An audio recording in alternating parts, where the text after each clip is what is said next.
RMS Titanic engineering का एक करिश्मा और लक्जरी की मिसाल 1912 में अपने मेडन वॉयज पे निकला था।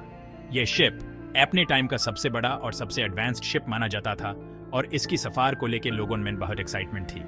यूज अनसिंकेबल बताया गया था, ह्यूमन इंजेन्युइटी और एम्बिशन का एक सबूत। टाइटैनिक की इंटीरियर्स इतने लैविश थे कि ये एक फ्लोटिंग पैलेस जैसा लगता था, जहां हर तरह की सुविधा मौजूद थी। लेकिन एक थांधी अप्रैल की रात को ट्रेजेडी उस वक्त घट गई जब टाइटैनिक नॉर्थ अटलांटिक में एक आइसबर्ग से टकरा गया। यह टकराव इतना जोर से हुआ कि शिप के मल्टीपल कंपार्टमेंट्स में पानी भर गया।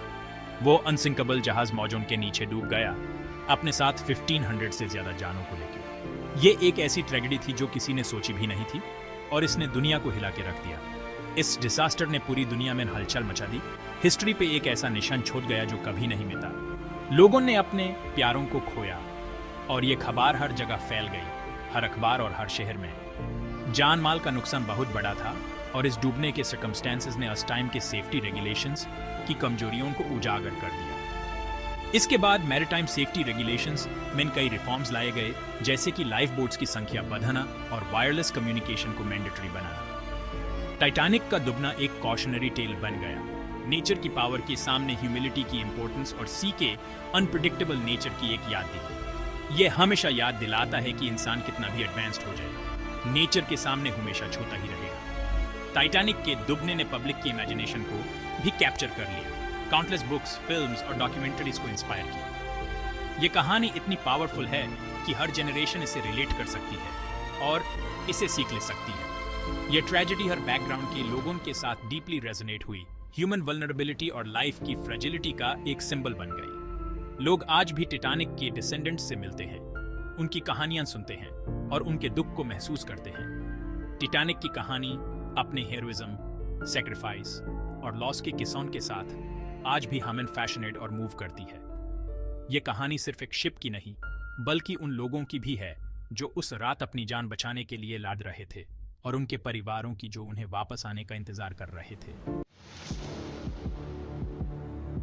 टाइटैनिक को ढूंढने की शुरुआती कोशिशें उसकी सिंकिंग पोजीशन की एक्यूरेट इंफॉर्मेशन की कमी की वजह से रोक दी गई थी।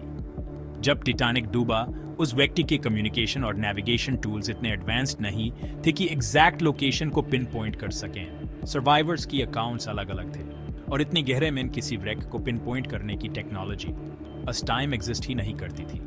हर सर्वाइवर का अपना अलग पर्सपेक्टिव था जो कंफ्यूजन और मिसडायरेक्शन को और बढ़ाता था। सर्च एरिया बहुत वस्ता था, नॉर्थ अटलांटिक की हंड्रेड्स ऑफ स्क्वायर माइल्स में स्प्रेड था। ये एक ऐसा एरिया था जहां समंदर की गहराई और वास्टनेस ने सर्च ऑपरेशन को और भी चैलेंजिंग बना दिया था। शुरू के एक्सपीडिशन सोनर पे डिपेंड करते थे, एक ऐसी टेक्नोलॉजी जो अंडर वाटर ऑब्जेक्ट्स को डिटेक्ट करने के लिए साउंड वेव्स का यूज करती है। सोनर वेव्स को समंदर के फ्लोर तक पहुंचने और वापस आने में काफी टाइम लगता था और ये वेव्स हर ऑब्जेक्ट को एक्यूरेटली डिटेक्ट नहीं कर पाती थी।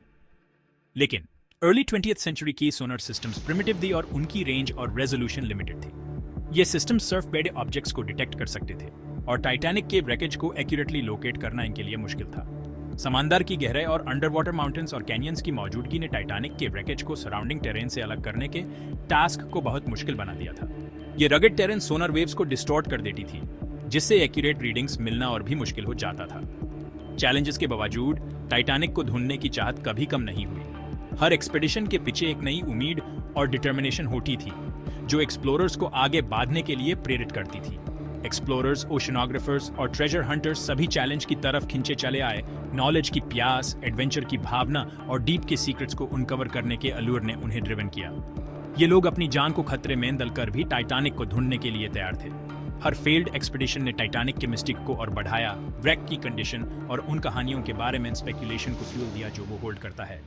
हर फेलियर के बाद भी एक्सप्लोरर्स का डिटर्मिनेशन और भी स्ट्रांग हो जाता था।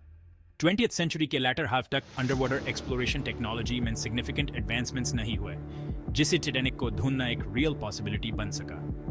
Advanced sonar systems, remotely operated vehicles, ROVs और डीप सी सबमर्सिबल्स ने सर्च ऑपरेशंस को रेवोल्यूशनाइज कर दिया। ये टेक्नोलॉजिकल ब्रेक थ्रूज ओशनोग्राफी को रेवोल्यूशनाइज कर देंगे और आखिरकार टाइटैनिक की रेस्टिंग प्लेस को रीच के अंदर ले आएंगे। इन एडवांसमेंट्स ने न सिर्फ टाइटैनिक को लोकेट करने में मदद की, बल्कि ओशन के और भी कई सीक्रेट्स को अनकवर करने का रास्ता खोला। डीप सी सबमर्सिबल्स का डेवलपमेंट, जो समंदर की गहराई के इमेंस प्रेशर को विथस्टैंड करने में कैपेबल थे, एक गेम चेंजर था। ये सबमर्सिबल्स जो स्पेशली डिजाइंड और इंजीनियर्ड थे, अनहोन रिसर्चर्स को समंदर के अनएक्सप्लोर्ड रीजन्स तक पहुंचने का एक अनप्रेसिडेंटेड अपॉर्चुनिटी दिया।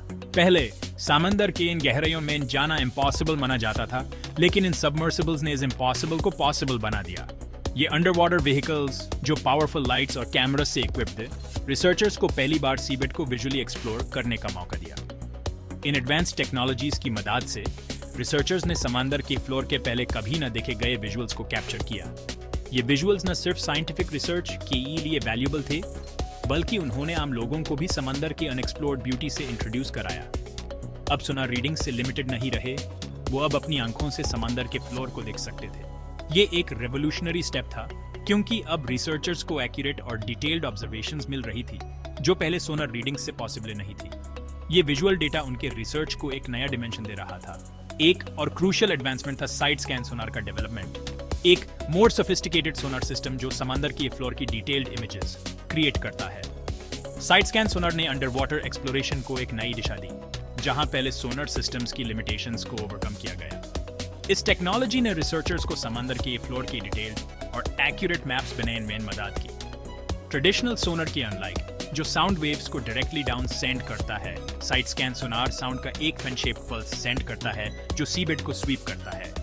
ये फैन शेप पल्स सीबेड के एक वाइड एरिया को कवर करता है, जिसे एक कॉम्प्रिहेंसिव और डिटेल्ड इमेज मिलती है। इससे रिसर्चर्स को सीबेड की स्ट्रक्चर और उसके फीचर्स को बेटर अंडरस्टैंड करने में मदद मिलती है।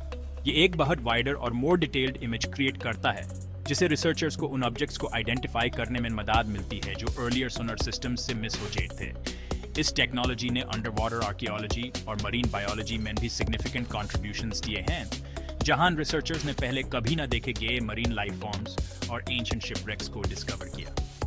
ये टेक्नोलॉजिकल एडवांसमेंट्स ओशन करंट्स और टाइटैनिक की लाइकली ड्रिफ्ट पैटर्न की बेटर अंडरस्टैंडिंग के साथ आखिरकार रिसर्चर्स को वो टूल्स दिए जिनकी उन्हें wreck की लोकेशन को पिन पॉइंट करने की ज़रूरत थी। इन एडवांसमेंट्स ने टाइटैनिक की wreckage को लोकेट करने की प्रोसेस को स्ट्रीमलाइन किया, जिससे एक्यूरेट और एफिशिएंट सर्च ऑपरेशंस पॉसिबल हुए। स्टेज सेट हो गया था एक हिस्टोरिक एक्सपीडिशन के लिए, जो आखिरकार टाइटैनिक की फाइनल रेस्टिंग प्लेस की मिस्ट्री को सॉल्व करेगा। ये एक्सपीडिशन न सिर्फ एक साइंटिफिक अचीवमेंट थी, बल्कि एक इमोशनल जर्नी भी थी, जहां रिसर्चर्स ने टाइटैनिक के लॉस्ट सोल्स को होनर किया और उनके स्टोरीज को दुनिया के सामने रखा।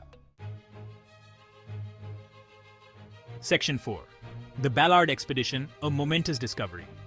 1985 में doctor Robert Ballard of the Woods Hole Oceanographic Institution के नेतृत्व में एक joint American French expedition Titanic को लोकेट करने के लिए निकली। बैलार्ड और उनकी टीम ने latest deep sea exploration technology का यूज किया, जिसमें अर्गो भी शामिल था, एक रिमोटली ऑपरेटेड व्हीकल जो हाई रेजोल्यूशन कैमरा से इक्विप्ड था। अर्गो को समंदर के फ्लोर पे भेजा जा सकता था, जिसे टीम सरफेस से wreck को विजुअली सर्च कर सकती थी। सितंबर 1, 1985 को वीक्स की सर्चिंग के बाद अर्गो ने कुछ एक्स्ट्रॉर्डिनरी की ग्रेनी इमेजेस भेजी, एक मैसिव बॉयलर जो सीबेड पे पड़ी थी। ये ट्रायम्फ और डिसबिलीफ का मोमेंट था। उन्होंने टाइटैनिक को ढूंढ लिया था। टाइटैनिक की डिस्कवरी एक मेजर न्यूज इवेंट थी, जिसने पूरी दुनिया को कैप्टिव कर लिया और ट्रैजिक स्टोरी में इंटरेस्ट को रिकिंडल कर दिया। ये ह्यूमन इंजेन्युइटी और परसिवियरेंस का एक टेस्टमेंट था। ये प्रूव करता है कि समंदर की डीपेस्ट डेप्थ्स भी अपने सीक्रेट्स को हमेशा के लिए नहीं छुपा सकती। Section 5. A glimpse into the abyss. The Titanic's final resting place.